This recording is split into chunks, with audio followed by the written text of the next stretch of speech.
Hello,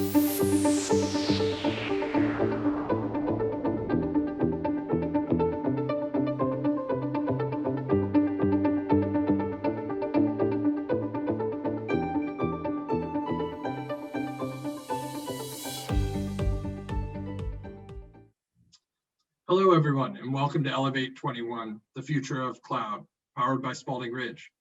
Thank you for taking time out of your day to join us as we dive into the topic really of scaling enterprise cloud technologies with Stacey Moore of Collibra. My name is Kyle Boston. I'm a partner with Spalding Ridge. I help lead our Salesforce and data analytics practice.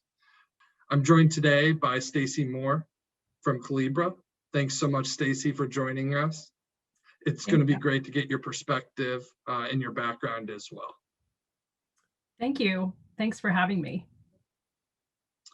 Would you mind sharing a little bit about kind of just your career path? You know, what set you on your journey of where you've arrived today within Collibra?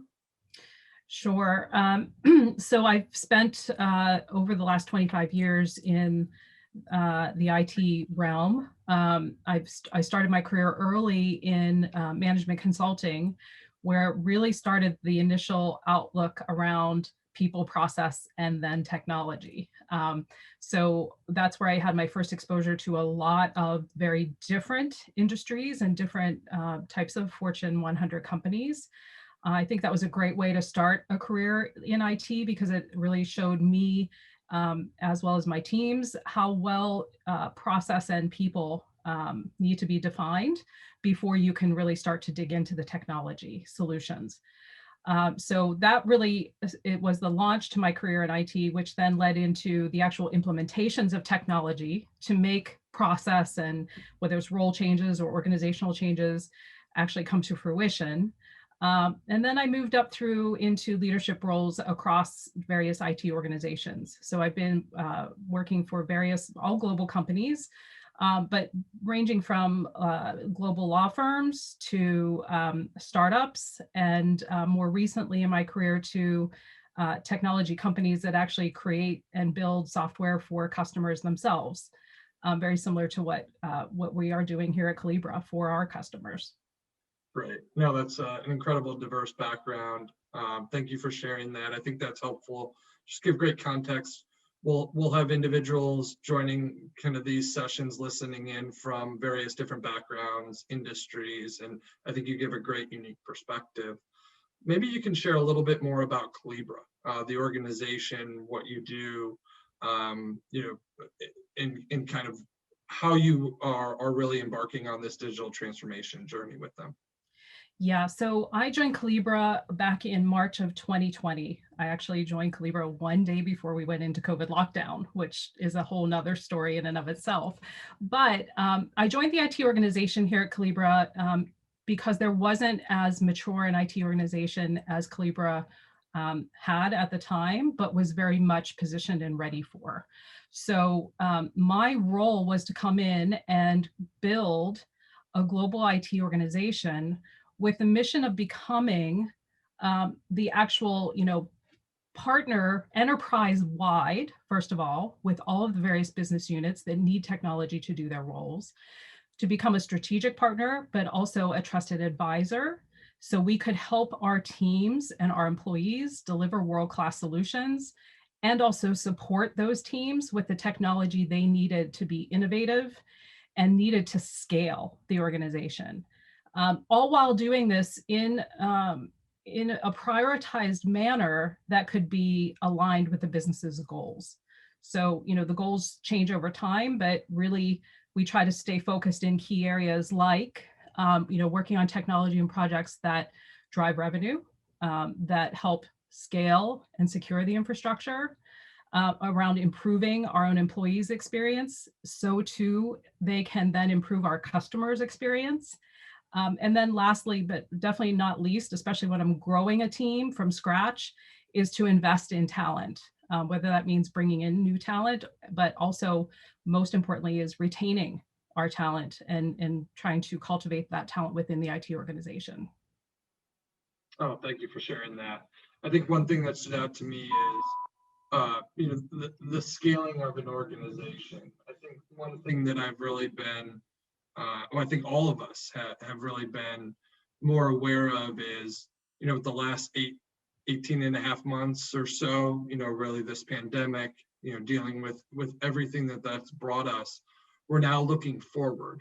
And so I am curious, reflecting on, those months, did COVID have a considerable impact on your organization?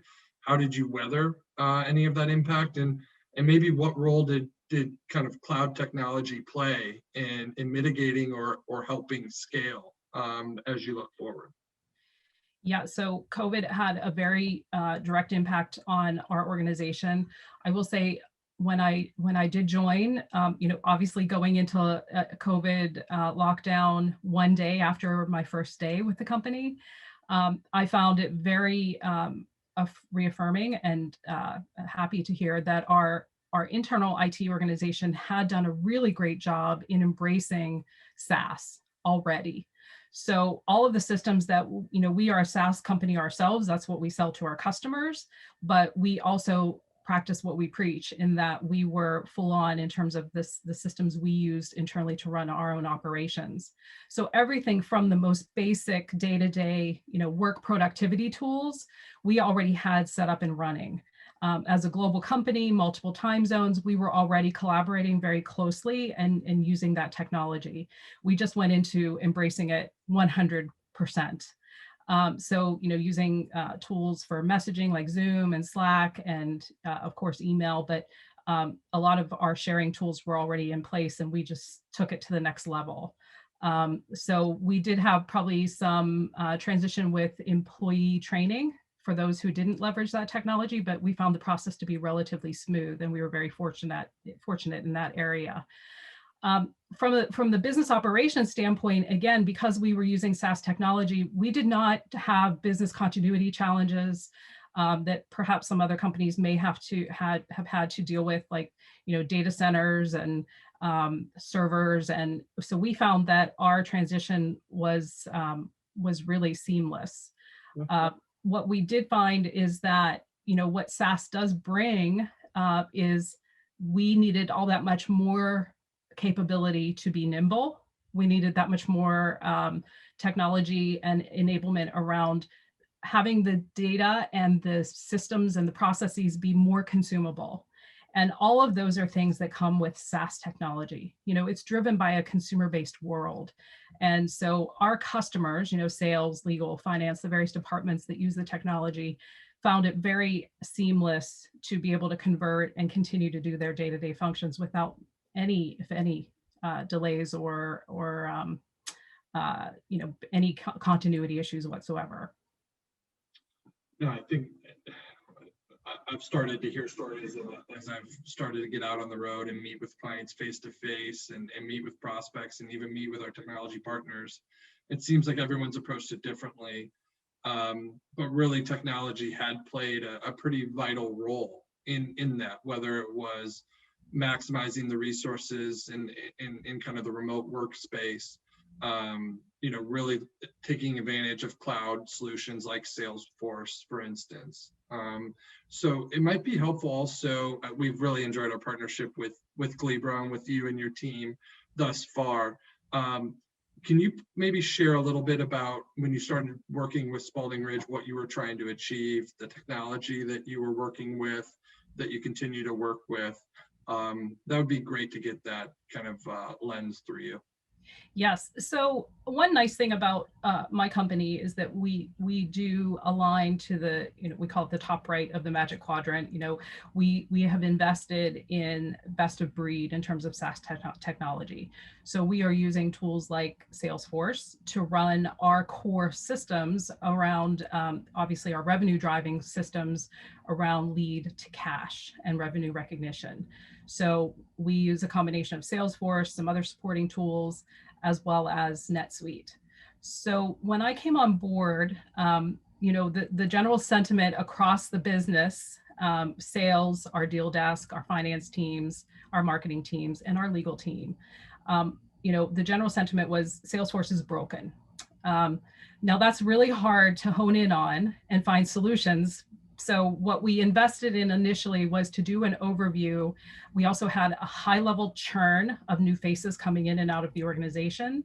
So getting someone to really triangulate in on what was broken, what needed addressed first, second, and third was very difficult to do. We weren't handed a list of problems. So we started with the basics. We started with partnering with Salesforce as our partner, which we have found, and I have found in my past as well. They are willing to invest in our success. They did just that. They came on board with an Illuminate program, they called it, where they spent a considerable amount of time with us and with our leadership in really understanding how we run our business. Salesforce aside, technology aside, just understanding how leads get generated, how leads get qualified, how we move quotes through our systems, what those challenges are, and what some of the key blockers were that we were experiencing. We were able to identify that across the organization with Salesforce, and then they were able to lead us to Spalding Ridge. And that's where we were able to cultivate our relationship thanks to Salesforce. And we were able to bring you guys in really when we were still in the solutioning phase, before we actually identified the work we were going to do. It was really great having Spalding Ridge in the room as we were figuring out what our key issues were and helping to prioritize those issues.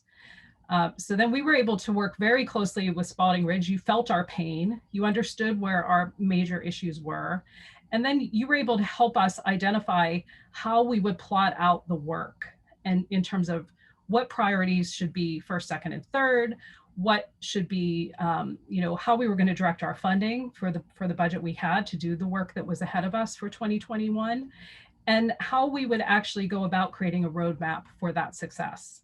So I think that was really key for us to step off on the right foot with Spalding Ridge. And we really have found that relationship to be paying back in dividends.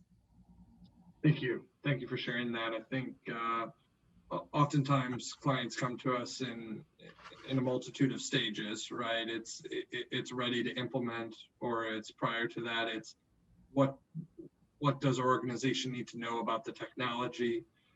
What do we need to know to better help, fill that gap between IT and our business stakeholders of what they want versus what they need versus what they might already have, and we just need to make better, right? So there's different facets of really the partner-client relationship when it comes to Salesforce. I think you mentioned the Illuminate program. I think that's oftentimes where we work with Salesforce as well as the client to better take advantage of the documentation, the interview process, understanding functionally what technology they're looking at, but we take it a step further and kind of look at, well, the technology is great, but what does that mean when implemented, and how should it be implemented, and what does that phase of implementation look like? And I think anytime you're looking to embark on a digital transformation journey like you are, and Collibra is well on its way to do, it's a major step and milestone to take. So thank you for doing that with us and partnering with us. We're really excited. Is there anything else that you'd like to share, just more around the lens and the point of view of digital transformation, what you and your team are trying to achieve, and the organization of Collibra as well? Yeah, so I think, as anything, when I listen to these types of presentations, I always love to be in the ear and hearing what the experience was like. If you could go back and do this again, what would you do differently? What would you do the same? So, from a standpoint of having been through this a few times in my career, I found it very key, and what were critical success factors for us to be able to be where we are. We had to do a considerable amount of work that required funding, required support, required advocacy, required time.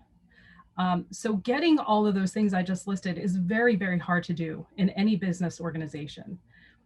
Probably more at Collibra because we are growing so fast. Time is of the essence. Productivity has to be at its utmost, but we got to fix everything. So I was fortunate enough to come in and have very strong support from our leadership. So I did not have to do much work on this front to draw the persuasive argument that we needed to fix or re-optimize our systems. So the understanding was already there among leadership. What really I think required was that the understanding for me to convey was what we were going to do to fix it so that we could secure proper funding, and then we would also secure sponsorship across the board. Because without sponsorship from the top, we weren't going to get support and time and energy from the people in the ranks that we needed to build the system with us. So I would say that was critical and key from the start. Again, our partnership with Spalding Ridge helped us drive much of that to give our executives faith in what we were doing. Spalding Ridge helped us verify and reconfirm our plans. Spalding Ridge also helped us solidify solutions so that when we were presenting to leadership, it was an easy sell, if you will.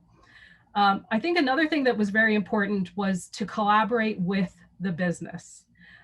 IT is here. Again, I can't stress enough that my mission is to be a trusted partner and advisor with the business, not for the business. Everything we do is for the business, of course, but we first talk to our business as business partners. I pride myself on cultivating an IT team that can understand the business challenges, the business process, everything from my PMO to my developers to my support people. The first thing they really start to break down is, what are you trying to do? What is it that your process requires? And then we can figure out the technology behind that. So I think that we have found that the business is more prone to work with us when we are talking the same language of the business. I think that the other thing was to communicate and to be very clear about what we were doing when we were doing it. So, project management comes into play there, having very clear communication channels, but also using Spalding Ridge's change management team. People often take lightly what's required, yet how critical it is to talk about what you're going to do, to inform people what's happening at every stage of the project so that when you need their involvement, they understand why and they understand what's at stake if they're not involved.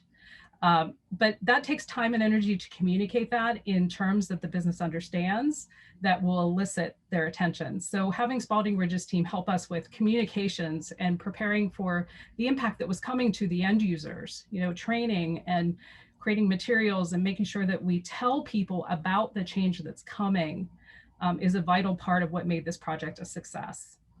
I think what we're in the midst of right now is actually starting to, as we're moving into our first phase of the Lightning rollout for our first wave of users. It's coming up next week, the end of this week and into next week.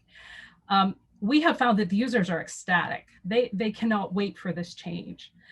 But we do have to make sure that they are fairly informed. We have to think and put ourselves in their shoes. From an empathy standpoint, we have to understand that when we roll this out, the day their fingers hit the keyboard after Lightning is live, things are going to look different for them. Things aren't going to be in the familiar places. Things aren't going to be where they expect them to be. And so making sure we offer that training up front and we're really supporting our end users is really critical to success. And it's critical to the adoption and the advocacy that we continue to get as we move to the next phase and the phase after that. So we're really happy that we have a positive response. We have excitement. We have people looking forward to the go live date. We're not talking the business down off the ledge. There are often days before go lives when I'm sure anybody in IT has dealt with where everybody wants it until a week before and then everybody gets cold feet. We don't have that issue right now because we have had a lot of support from Spalding Ridge to help us set up the support, the communications, and the training so the business is ready for it.